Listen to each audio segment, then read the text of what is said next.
I'm trying to replace the height adjustment lever on a troy-bilt 12i839G211. I have the wheel, star gear, 1/4 of an inch plastic spacer, etc. off, and there is another bearing that straddles the mount for the mower and goes through the lever.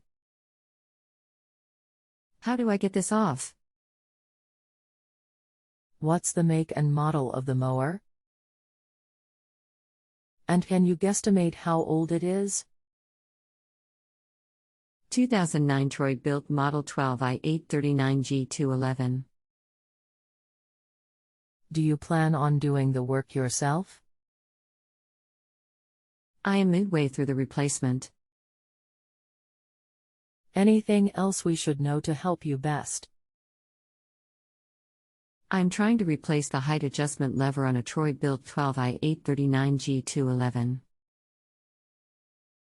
I have the wheel, star gear, 1/4 of an inch plastic spacer, etc. off, and there is another bearing that straddles the mount for the mower and goes through the lever. How do I get this bearing off? This is the part. Here. Here is the sticker with the model number. Hi, my name is me. Review the issue, and I will be more than happy to help resolve it as quickly as possible. I will return in under 5 minutes. Okay, thank you. Should be a clip on the back holding this part on.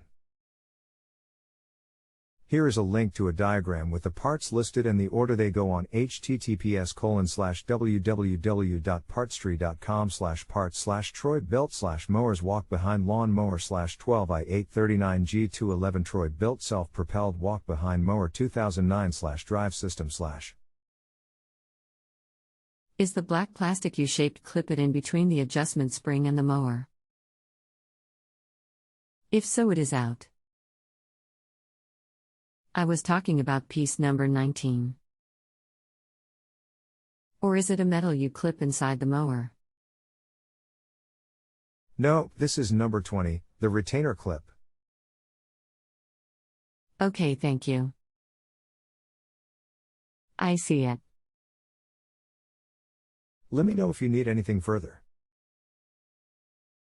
If you have a home improvement or appliance question and want to chat with an expert now, visit JustAnswer.com/YTHI.